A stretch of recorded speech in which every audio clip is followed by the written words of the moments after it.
turn our attention to Final Jeopardy, and today you deal with this popular subject. Nice. Well, there are 50 of them, Alex, and if there's one thing I know about this category, it tends to be a wordplay category. Welcome to the Final Wager. I'm Keith Williams. I crafted a long post on this subject a few months ago, and there was that Little Rock clue. What was that, in January? Late January, maybe? That didn't have anything to do with wordplay, so I'm interested to see how this goes and how I handle it, if it is a wordplay clue, because I haven't gone back and reviewed that in a while. I've been having fun doing the live versions because it cuts down on the time that I spend, and looks like I could spend a little time in this one too. Rachel, our champ, 16-8. Peter, 20,600. John, 8,200. Funny that we have a Bible names category on a night where all three of our players have very popular biblical names. And a good game.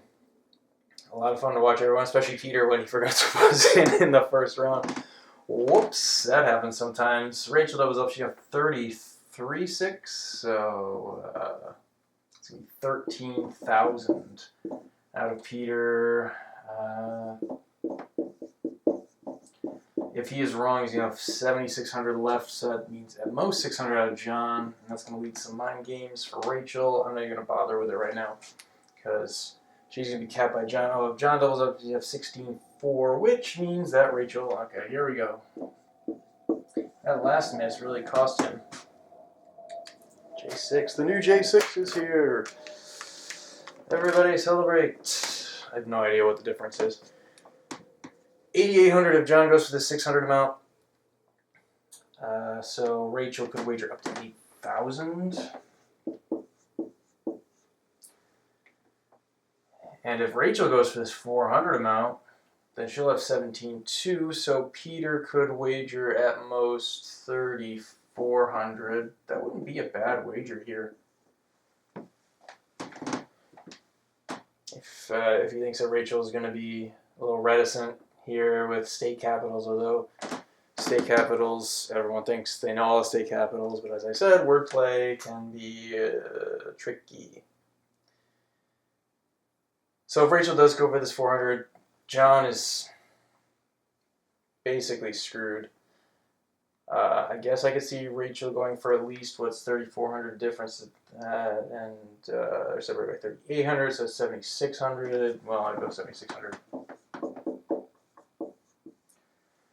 And on the downside, it's also it's 8,600. Yeah, so that's a fine range for Rachel.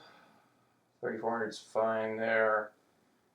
I could see John wagering it all. And in fact, that might be his best play here against Rachel, in case she does go for something like 8,000. Still force him to get it right. I don't know enough about the data to, well, maybe I should look this up. Here comes Wheel of Fortune. Maybe I should look this up and say, Johnny Wujek? Oh, that must be the designer's name. Maybe I'll look this up and see if 8,200 is the right play. Alright, let's do this. Oh, it's only... am I the only one who gets scared by the Olive commercial that I'm missing final? 13,400, 399, everything.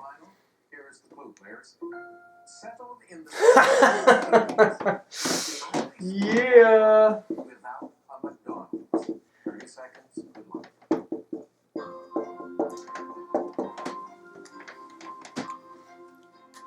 Duh.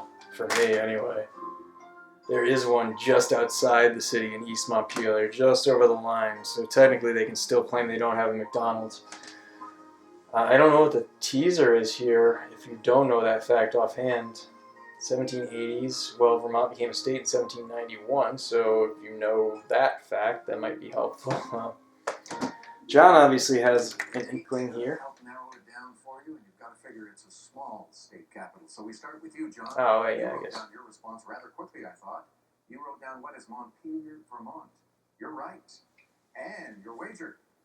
Okay, I like that wager. I don't think it's going to play well here, but that is what the math says, against Peter anyway. And her response was Juno 11. basket. Oh, I believe they have 2 there. And it's going to cost you how much? 4,000 only. That leaves you with 12. That is a good wager, and that is why I recommended that John wager everything there. Newport, he'll have less than that. How much less? Oh, 13,000. Bummer. You drop down to 7,000. And Rachel, you remain champion. You now have a 2-day level of 17,500. You know what they say, it's better to have something written down for Final Jeopardy than to have nothing, even if it's blatantly wrong. But I was kind of watching Peter during Final Jeopardy, and you could tell he was looking at the screen trying to figure this one out. And it wasn't an easy clue if you didn't know it right offhand. And I don't think that's one of the things that I put on my website. But yeah, that's a tough break for John. He made a good wager, but Rachel out-strategized him, and that's the way the game works sometimes. He does take home the $2,000 because he stayed above Peter, but oh, what can you say? Math is math, and he is going to get an orange. That was fun for me, and Rachel will be back tomorrow with a rather small total for what we've seen in the past, but hey, it's a number of games that count for making the tournament champion, so if she wins that 4th game, she's automatically 3rd on the list of regular players, so don't doubt her. She went into Final Jeopardy with 16-8. That's a great total. And she's gotten some good bounces on the Final Jeopardy clues. Maybe she'll be in first tomorrow. We'll have to find out. And, oh yeah, I gotta admit that Ted Nugent clue was well written. I can't remember exactly what the wording was, but very, I don't want to say adamant, but something about he was unchanging in his views. Yeah, that's definitely true. Okay, more analysis tomorrow, right here.